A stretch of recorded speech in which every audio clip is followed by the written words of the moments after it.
Hi, I'm Daniel Andrews, owner and creator of the DAN Show, and welcome to my latest 2022 NFL mock draft video. Today, I'm going to break down the Baltimore Ravens and what they're going to do with the 14th pick in the 2022 NFL Draft. But before I get going, if this is your first time here, I've got to ask you one simple question. Do you like football? If so, you're in the right place. Go ahead, hit that subscribe button, and join the growing community of NFL football fans that love football all year round. Now that I got that out of the way, let's talk about the Ravens and what they'll do at pick number 14. First off, the Ravens draft is a little odd.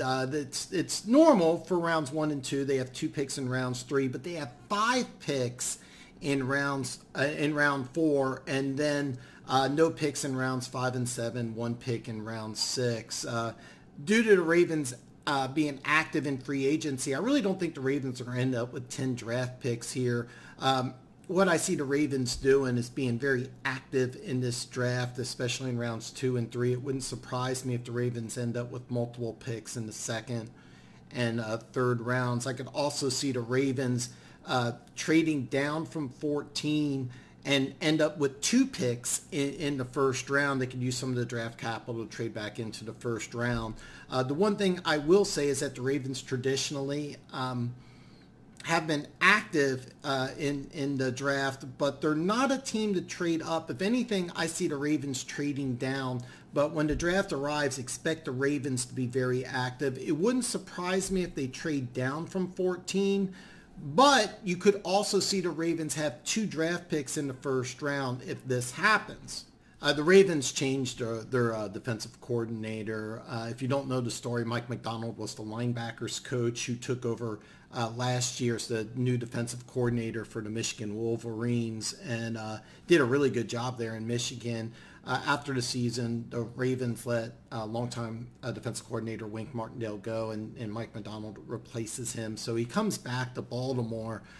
This is important because I really think the Ravens, if they stay at 14, they absolutely have to use this on defense. I don't see any way that you bring in a new defensive coordinator and don't use this pick on defense. I did toy around with Tyler Lindenbaum, universally considered the best center in the draft, to be the pick here at 14. However, by NFL standards, he's undersized but highly athletic.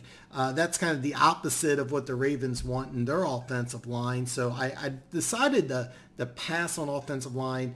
And the Ravens at 14 are going to go defense. The only question is who.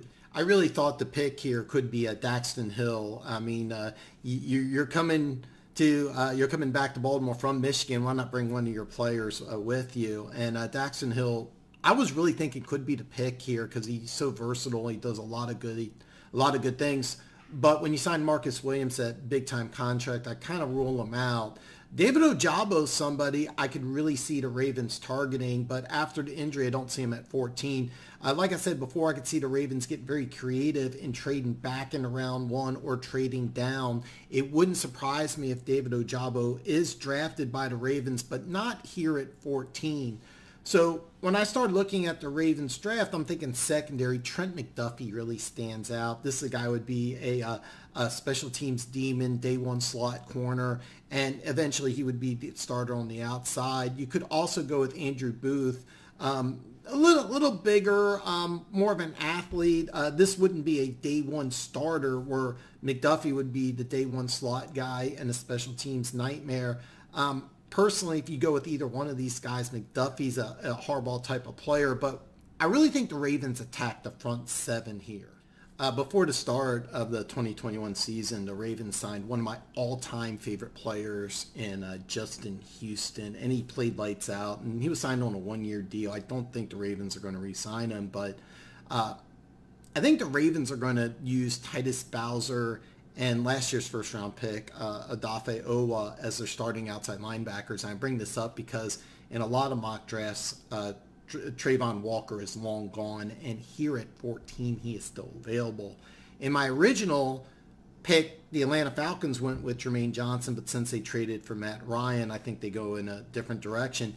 Both these guys would have excellent draft value at 14. Most mock drafts have both of these guys gone at 14. but I think the Ravens attack a different position with the 14th pick. And without further ado, with the 14th pick in the 2022 NFL Draft, the Ravens select Jordan Davis, defensive lineman out of Georgia. It's kind of funny because ESPN has an article after they signed Michael Carter to a 3-year technique, and I'm quoting from this ESPN article. In addition to Pierce lessens Baltimore's need to use the 14th overall pick on Georgia defensive tackle Jordan Davis. I obviously disagree, and I'm stealing this comparison from the NFL Network. The NFL Network compares Jordan Davis to former Baltimore Raven Haloti Ngata. Now, Ngata, despite having the size play 0 technique, he played at a 5 technique or as a defensive end in a 3-4 type of defense for the majority of his career.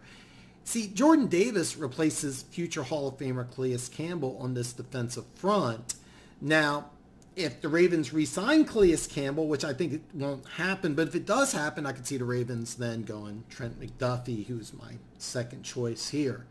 In my opinion, Jordan Davis is a no-brainer for the Baltimore Ravens. If you want any further proof to why Jordan Davis belongs on the Ravens defense, watch Georgia versus Michigan again. Davis throws around the best offensive line in college football. He looks like a man among boys. Now, you're also in the AFC North, where you go against Nick Chubb, Joe Mixon, and Najee Harris 6 times a year. So you really need studs up front. But this is my opinion. I want to hear from you. What do you think? Drop a comment below and let me know what you want Baltimore to do with the 14th pick in the 2022 NFL Draft. Now, tomorrow, you get a triple dip. You get Philly picking at 15 and 16, so you get 2 for the price of 1, plus I go live. 7 p.m. Central Standard Time every Friday night. I go live. We talk about whatever you want to talk about. All questions are answered live. It's going to be a great live stream, so join the best football live stream on YouTube tomorrow night, 7 p.m. Central Standard Time. But before I go, if you haven't already, hit that subscribe button. Like the video. This is some great content that you're getting, so give me a thumbs up and ring the bell. That way you're notified every time I come out with a new video. And I will see you tomorrow.